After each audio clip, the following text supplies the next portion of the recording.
ससुराल में जासूसी। सुधा बहुत सुंदर है और वो घर वालों की सभी ज़रूरतों का ख्याल भी रखती है। लेकिन उसके अंदर एक ही बात की कमी है कि वो अपने ससुराल में सबकी बातें चोरी छिपे सुनती है और उन बातों को नमक मिर्च लगाकर या कभी कभी आधी बात बताकर सबके सामने रखती है। आइए जानते हैं सुधा की इस आदत से घर का माहौल कैसे बदलता है। मैंने नाश्ता तो तैयार कर दिया है, लेकिन माँ जी और देवर जी स्टडी रूम में बैठे हैं, वहीं उन्हें नाश्ता दे आती हूँ। वैसे दोनों बात क्या कर रहे हैं, जरा बात भी सुन लूंगी। ये सोचकर सुधा अपनी सास कमला और देवर हिमांशु के पास जाती है। स्टडी रूम के बाहर खड़ी हो जाती है और कान लगाकर दोनों की बात सुनने लगती है।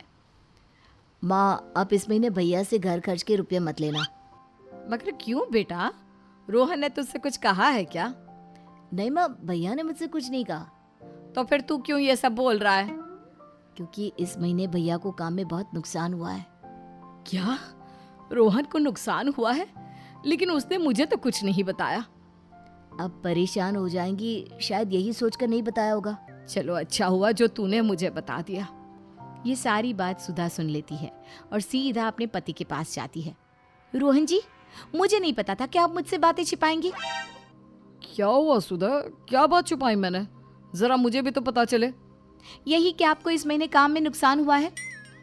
हाँ, हुआ तो है। अब काम धंधे में थोड़ा बहुत नफा नुकसान तो चलता रहता है। लेकिन तुम्हें यह बात किसने बताई? आपका भाई और आपकी माँ आपस में बैठकर बातें कर रहे थे, तभी मैंने सुन ली। तुमने फिर दूसरों की बातें कान लगाकर सुनी? कितनी बार मना किया है कि किसी की बातें इस तरह से नहीं सुनते।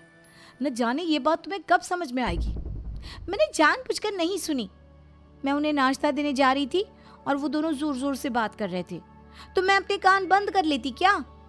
और अगर बंद करना भी चाहती तो भी नहीं कर सकती थी, मेरे दोनों हाथों में ट्रे थी। अरे धीरे बोलो, मैं बहरा नहीं हूँ, तुम्हारे पास ही खड़ा हूँ। अच्छा ये बताओ, क्या कह रहे थे माँ और हिमांशु? आपका छोटा भाई हिमांशु, जिसे आप बच्चों की तरह प्यार करते हो, माँ जी से बोल रहा था कि इस बार घर खर्च के लिए रोहन भैया से ज्यादा रुपए लेना। वो मुझसे कह रहे थे कि उन्हें इस महीने बहुत नुकसान हुआ है, लेकिन मैं जानता हूँ उन्हें नुकसान नहीं बल्कि फायदा हुआ है। क्या उसने ऐसा कहा? अभी उसकी खबर लेता हूँ। रोहन गुस्से में हिमांशु को पुकारता है। हिमांशु, हिमांशु! जी भैया, बुलाया आपने? तूने माँ से ये कहा कि घर खर्च में इस महीने मुझसे ज्यादा रुपये लिए जाए? मुझे इस महीने बहुत फायदा हुआ है। नहीं तो भैया, मैंने तो ऐसा कुछ नहीं कहा। आप चाहे तो माँ से पूछ लो। जिससे पूछना था मैंने पूछ लिया। मैं तुम्हें अपने बच्चे की तरह प्यार करता हूँ और तुम माँ से मेरी चुगली कर रहे हो। भैया, मेरी बात का विश्वास करिए, मैंने ऐसा कुछ भी नहीं कहा। हिमांशु अपनी बात की सफाई देता रहा, लेकिन रोहन गुस्से में वहां से चला गया। इसी तरह एक दिन सुधा की ननद ममता अपनी माँ से बात कर रही होती है और आदत से मजबूर सुधा उनकी बातों को कान लगाकर सुनती है। माँ, इस बार राखी पर मैं दोनों भाइयों से अच्छा और महंगा गिफ्ट लूंगी। क्या गिफ्ट लेगी, मुझे भी बता। मैं रोहन भैया से स्कूटी और हिमांशु भैया से एक सोने की चेन लूंगी। चलो, रोहन तो तुम्हें स्कूटी दे देगा, लेकिन हिमांशु सोने की चेन कभी नहीं देगा। माँ, मैं उनसे सोने की चेन लेकर रहूंगी, अब उनकी कंजूसी बिल्कुल नहीं चलेगी। सुधा ये बात सुन लेती है और जैसे ही हिमांशु घर आता है वैसे ही उससे कहती है, देवर जी, अब तो कंजूसी छोड़ दीजिए, अब आप बड़े हो गए हैं, कमाने लगे हैं। आपको ऐसा क्यों लगता है कि मैं कंजूस हूँ? अरे भाई, मुझे ऐसा क्यों लगेगा? आपकी प्यारी बहन ही बोल रही थी। क्या ममता ने कहा ये? हाँ, ममता ने कहा। और सिर्फ कंजूस कहती तो बात और थी, न जाने क्या क्या कह रही थी। तौबा तौबा तौबा। वैसे किसी बहन को ना अपने भाई के बारे में इस तरह से बात नहीं करनी चाहिए। बस सुधा की बात सुनते ही हिमांशु का पारा हाई हो गया और वो गुस्से से ममता को आवाज देने लगा। ममता, ममता जल्दी आओ। हिमांशु की आवाज सुनकर ममता और कमला बाहर आती हैं। हाँ भैया, आपने बुलाया? ये क्या चुगली करती घूम रही हो तुम मेरी? मैं कंजूस हूँ, तुम्हें कुछ नहीं देता, और क्या क्या सोचती हो मेरे बारे में, जरा ये भी बता दो। नहीं भैया, मैंने किसी से कुछ नहीं कहा, मैं तो माँ से बात कर रही थी। माँ, बताओ ना भैया को। हाँ बेटा, ममता ने कुछ नहीं कहा तुम्हारे बारे में, तुम्हें कुछ गलत फहमी हुई है। और बेटा, ममता तुम्हारी छोटी बहन है, अपनी बहन से ऐसे बात करते हैं क्या? माँ तो समझा दो इस छोटी बहन को, छोटी है, छोटी बनकर रहे, मेरी माँ बनने की कोशिश ना करे। ये बोलकर हिमांशु वहां से चला गया। बेचारी ममता वहां खड़ी खड़ी रोती रही। एक दिन ममता छत पर अपनी किसी सहेली से बात कर रही थी। मैं तुमसे कल मिलने आऊंगी कॉलेज के पास वाले गार्डन में, अपना ध्यान रखना। अच्छा, तो ये यहाँ आराम से फ़ोन पर बात कर रही हैं। अभी इस महारानी को सबक सिखाती हूँ। सुधा नीचे गई और सबसे कहने लगी, सब लोग खाना खाने आ गए, सुधा ही नहीं आई। मैं तो बुलाने गई थी उसे, लेकिन वो महारानी इतनी रात को छत पर किसी से फ़ोन पर बात कर रही है। किससे बात कर रही है? मुझे क्या पता, लेकिन बातों से तो लग रहा था कि कोई लड़का है। उससे गार्डन में मिलने का वादा भी कर लिया है मोहतरमा ने। वैसे आप सब ने ना बहुत बिगाड़ कर रखा है अपनी बहन को। सुधा की बात सुनकर दोनों भाई ममता के पास जाते हैं। ममता, किससे बात कर रही हो तुम? भैया मैं अपनी सहेली आशा से बात कर रही हूँ। लाओ हमारी भी बात कराओ। हिमांशु और रोहन ममता का फ़ोन चेक करते हैं तो वो सच में अपनी सहेली आशा से ही बात कर रही थी। सच्चाई जाने के बाद दोनों भाई अपनी बहन के सामने बहुत शर्मिंदा होते हैं। ममता फ़ोन काट कर अपने भाइयों से कहती है, आप दोनों को शर्म नहीं आ रही मुझ पर शक करते हुए? आज से आप दोनों मुझसे कभी बात मत करना। ममता गुस्से में वहाँ से चली जाती है।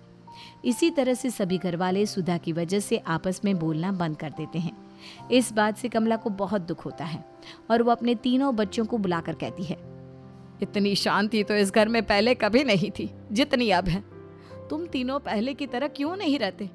तुम आपस में बात नहीं कर रहे, इस बात से मुझे बहुत दुख हो रहा है। तो माँ अपने बच्चों को समझाओ ना कि इस तरह चुगली करना छोड़ दे। माँ आप अपने दोनों बेटों को समझाओ ना कि अपनी बहन पर बेवजह शक करना छोड़ दे। माँ आप अपने बच्चों को समझाइए। बस बस बस, मैं समझ गई कि क्या कहना चाहता है। देखो, तुम तीनों में से कोई किसी की चुगली नहीं कर रहा। जो कुछ कर रही है सुधा कर रही है।